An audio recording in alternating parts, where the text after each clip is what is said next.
rimwe rakafana kuti Mwari munhu angotenda Mwari kuti Mwari mazita henyu. Handizi? Kaucha yoyo yakaramba iri mamuri, muchaona kuti kereke yenyu ichava nesimba. Kereke yenyu ichakunda dzimwe kereke. Nekuti nguva zhinji munenge muchisangana, muchinamata, muchirumbidza Mwari nokusimbisana. Amen. Manderano ndoda kuti nditaure soma pachapter Ezekiel chapter 18 ndoda verse 2, then Ezekiel chapter 16 pa verse 1 kusvika pa 4. Ma verse 2 iwaya ma chapter 2 iwaya anogona kutiita zvakanaka. Amen. Ndoda kuti nditsanangure ndichiti munoziva here kuti mukurarama kwedu mumusha matinobva, ndinotenda kuti vese vari muno tine misha, vese vari muno pamutobva kumusha kucheta anditika hamuna mufurena anditika pakana ari kubhatizo zvatotara pata pazvikona kuitika futi kwavanhu mumusha matinobva kana kuti matinogara unobatwa imomo watisingazive isusu anditi kana wakabatwa namadzisekuru, wakabatwa namadzimbuya, wakabatwa namadzitete anditi takasati taberekwa pazvakaitwa zvipi izvozvo, asi takangokura zvirimo anditi, asi tisingazivi kuti zvinhu izvi zvikurarama matiri. Amen. Vamwewo vakaenda kunotora mishonga yekuti vagone kurima anditi, vamwe vakanotora mishonga yekuti vaite mabhizinesi, vamwe vakatora mishonga yekuti ndofana kutyiwa stereki. Zvinhu izvozvo hazvigumire pakungotora nokuzvishandisa. Amen. Pane zvazvinoita kugeneration inotevera, pane zvazvinoita muropa ravanhu ivavo vakaberekwa nemunhu iyeyo. Ndikubatika zvakanaka? Ndikubatika zvakanaka? Zvinhu izvozvo takarega kuzvicherechedza sekereke, tinogona kugara tichigununa, but pane point imwe chete inofanira kuti zvozvizikanwe, kana zvazikanwa zvodzirwa nazvo nemunamata. Amen church. Amen church. Waiwana Ezekiel chapter 18 pa verse 2. Ndida kutaura pamusoro paunonzi ugugu. Unoziva unonzi ugugu? Amen. Subject. Ugugu. It's a very common shona kuna wanoziva ugugu. Asi Bible rakati kubwazira. Muzari mnoziva. Mnoziva. Ndawaza ndimukore kwere. Amen. Yes, ndo ndinoda kuti shumo iyi panyika yaIsraeri muchiti madzibaba akadya mazambiringa anovava, meno avana ndokubwadzira. Ndo pakani chile chilipa dzokorai vanyatsotso zvakanaka. Ndumeni pa 2 ndokudiniko kana muchibata neshumo iyi panyika yaIsraeri muchiti madzibaba akadya mazambiringa anovava, meno avana ndokubwadzira. Amen church. Ezekiel achinyora apa anoti munoshandisa tsumo iyi kuti madzibaba akadya mazambiringa anovava. Ivo vakadya mazambiringa anovava, ugugu hauna kuwabata, asi ugugu wakabata vana vasina kudya mazambiringa. Sorry gugu. Amen church. Vakadya mazambiringa madzibaba, but ugugu hauna kubata vakadya mazambiringa. Ugugu wakabata vana vasina kudya mazambiringa. Ini kana chizo zvakanaka, ugugu unofanira kubata munhu adya. Kana wadya mangu mbishi iwewe, ugugu unoya mauri. Kwete kuti kana ndadya mangu mbishi kana kuti maapple kana kuti chinopa ugugu oya kuona vangu vasina kudya. Ndopane nyaya. Amen. Ndikubatika zvakanaka. Anzi Ezekiel munoti kudini kuti madzibaba enyu vakadya mazambiringa anovava, ugugu ndokunobata vana. Amen. Pane zvakabatwa namadzibaba edu vachiti vari kugona, vakanotora mishonga yekuti varime, kuti varombe, kuti varime, hungu vakarima vakafara vakaita mari, but zvavakatora izvozvo hazvina kutambudza ivo, zvakutambudza isusu vana. Kuna vakatora mishonga yemabhizinesi kuti vapfume kwazvo, but ivo vakaenjoya panguva yavo, vakafara kwazvo, vakaita mari, vakavana vanozikanwa, but izvozvo hazvina kupera ipapo. Mishonga yavakatora yakutambudza vana. Kuna vana tete vakaramba kuroorwa, vakati hatirorwe, tinoda kumbofara hedu, vakanotora mishonga, vakanotora zvavakaita, vakafara, vakaita zvake, but zvavakaita izvozvo izvo hazvina kutambudza ivo, zvakutambudza mwana wanzvadzi. Ndine chirechire manera. Rest of my message is not too deep. Takanorumba, hatisi takatemerwa nyora, hatisi takabata zvakaipa, but zvakabatwa namadzibaba edu isusu ndo zvakutitambudza. Rega ndikupe one good example mubhaibheri soko raMwari. Abrahama angari munhu waMwari handizo ndisizvo kudana handizi but wakaverenga pa Genesis chapter 20 Abraham akanyepa akupinda muIjipita handizi akati Sarai uyu hasi mukadzi wangu Abraham afuna zvakapera ipapo makazorenga pana Genesis chapter 26 mwana wake Isaac wakabereka akanyepawo futi kuti Sarai hasi mukadzi wangu hazvina kupera ipapo mwana akaberekwawo naIsaac Jacob akanonyepa pana baba wake kuti ndini Esau ndikubatika zvakanaka ndikubatika zvakanaka kune zvinhu zvinotera ropa kune zvinhu zvinotera ropa zvatinofanira kuti manhero tinamati tidhiri nazvo zvinhu izvozvo zvinotera ropa aiwa hausiri wakadya mazambiringa ndine cheche nemanhero ndine cheche nemanhero vakadya mazambiringa andika anovava meno evana nokugwazira ndokubva aita ugugu aiwa ina andifanira kuita ugugu nokuti handina chandakabata amen ndoona matende manherano handifanira kuita ugugu nokuti handisi ndakaromba handifanira kutambudzwa nezvikwama nokuti handisi ndakazviromba handifanira kutambudzwa nemishonga yakabatwa namadzibaba angu nokuti handisi ndakaibata asi ingotera hayo ropa ndine cheche manherano ndine cheche manherano vakadya mazambiringa anovava madzibaba isumukai handiti wakaverenga inoti mweya unotadza ndo unofa handiti kura kuti vakatadza iwo ndo vanofanira kubatwa neugugu kwete isu sina kutadza sei ugugu wakubata isina kutadza ugugu wakubata isu tisina kuromba ugugu wakubata isina kubvunza n'anga ugugu wakubata isu tisina kubeta taita zvakaipa ugugu wakubata dzimba dzedu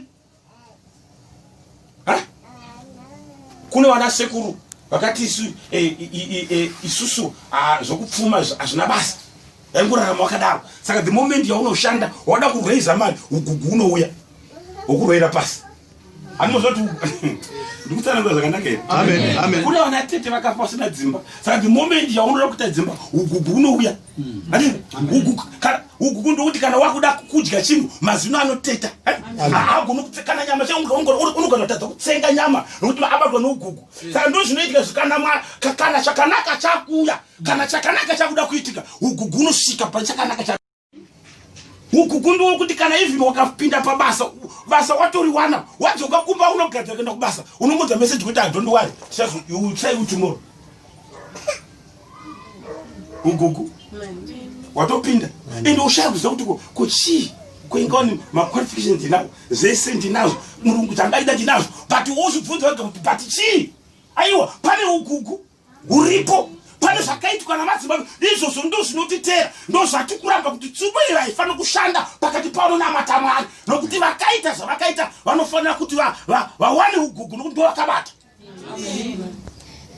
kwete iwe wanga washayiwa imba nangu teta wako wakafa asina imba iwe wanga washayiwa basa nangu sekuru wako wakafa asina basa iwe wanga washayiwa kupfuma nangu sekuru wako wakafa asina kupfuma ugugu ngaurege kubata amen cheche amen ugugu ngaurege kukubata kunyangwe hama kunyangwe umba yako akafa asina mwana chaiye iwe unofanira kuita mwana nokuti akafa asina mwana akafa nezvake amen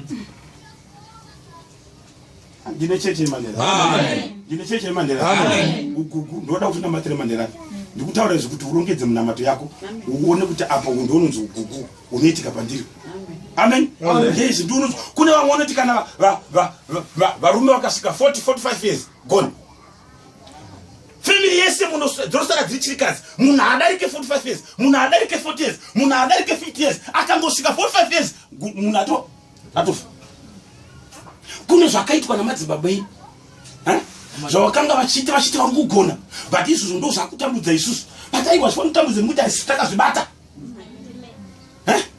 kana aripo ane family inoti kana yasvika 40-45 years unofa nhasi nekunamata unoyambuka amen chechi nhasi tunonamata unofanira kuyambuka ugugu haufanira kukubata andipe Ezekiel chapter 16 Ezekiel chapter 16 Ezekiel chapter 16 yes pavhesi ra1 kusvika pa4 kana sikakani yes kusaonga nokusatendeka kweJerusarema musoro weshoko yes hazvina basa ende pa1 verse shoko raJehovha rakasvika zvekwandiri richiti yes mwanakomana womunhu zivisa Jerusarema zvinonyangadza zvaro uti zvanzi naShe Jehovha kuJerusarema kwawakabva nokwawakabva zive mari izvozvo ndo zvakutambudza vanhu vagere Jerusarema mamwe issues ari kutambudza nhasi kasi takabata izvo Asi takaita isusu. But unonzwa kuti mu family menyu muna akadai, mumba menyu kana kuri kuberekwa kwako. Yes, aberekwa mwana anoramba akakonekitwa pa injezi umbuka ko that is kana mwana asingaberekwa rukuvuti unodamburwa atizeni madzimai rukuvuti unodi unodamburwa kureva kuti kana Ezekiel asara kuti wakasunganidzwa kumadzinza ekwako ausati wadamburwa rukuvuti vachiri kukuziva kuti tinaye you are still connected kudzinza rekwako manerano tinofana kunamata kuti udamburwe kudzinza rekwako nokuti iwewe hausiri wedzinza reko wakudzinza raJesu. Amen. Ine chechele manera. Amen. Rukuvute rufana kudambu. You must be disconnected. Azvino kuti waramba hama aiwa. Hauna kuramba hama but ibva kumadzidzi. Munoona makaenda pana Genesis chapter 12. Abraham 85 years. 85 years. If you read that scripture 85 years angagaramba mamai. 75 years aiga ndosaka Bible yakati ibva kuhama dzako si hama dzako idzi ndikuropafadza ndikuita rudzi rutsvene dakanga sina kubva kuhama dzako Abraham ingadai chitaura imwe story nhasi chiverenga imwe version. Ndine cheche manera. Amen. Ndine cheche manera. Amen. Kubva pawakaberekwa iwewe rukuvuto rwaka nezonda ndakawana nguwa ndicharova futi mescript kumusha. Andika? Amen. Awarege kupira. Mazibata? Amen. Awarege kupira. Let me take you through for a moment. Kutinima altars. Andika? Amen. Ma altars esi anotaura. Altar ya Mwari, altar ya Satan. Esi anotaura. All altars do speak.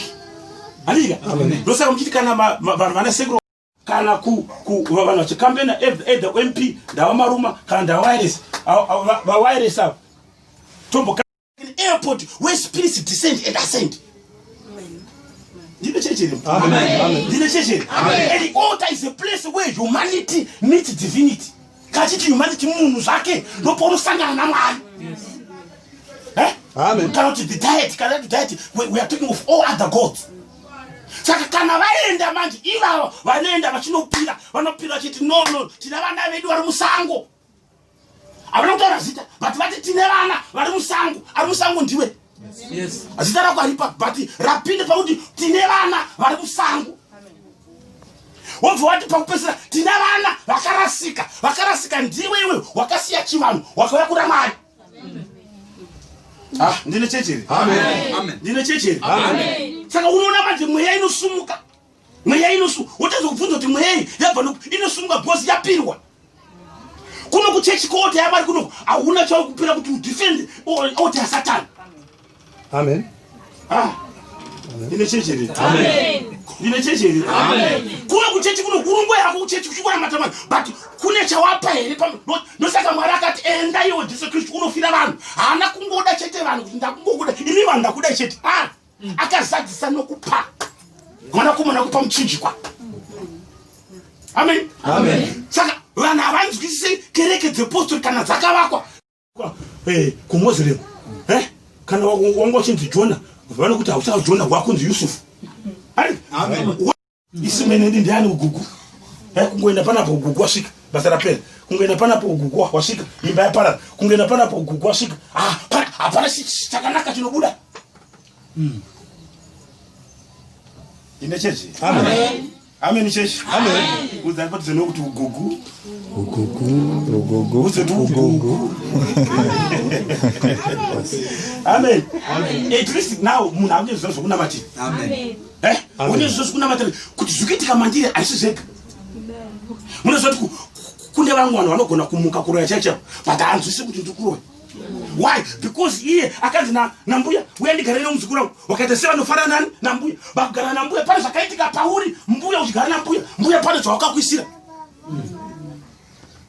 Mbuya wakanotisa ini basa rangu iri ndakafanya inopera kuna mbuya unoda vazukuru sei vamwe vacho havasi kuda vazukuru nemweya wose vanenge vatokakura noti panapa kana ndafa ini basa rangu ratodi ratopera saka ndipewo kamwana ndipewo mwana ndigare naye ndiwane kutuma zvakanaka wane kutuma but panozvikiitika pamwana iyeyo kana vakangochechesa zvakanaka ndovana kuti kana akadasozi kamwana aka kanoroya kanomuka usiku kunyange akaroora akagara muraino amai ava vanoroya mwana mudiki akadai roya akaona kuti haisi mosha yake simoso yake.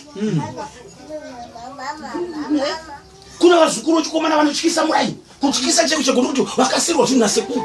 Sekuru vana kuti handina zvinhu izvi ndakazvitenga nemari inodhura. Akamubvunza kuti sei waAbhurahama kunoti zvoti Sarai mukadzi wako. Abraham akuzvapera ipapo akabereka mwana wake Isaac. Isaac wacho akatonyepawo futi zvikanzi Rebeka asi mukadzi wangu. Iye ndodzemu.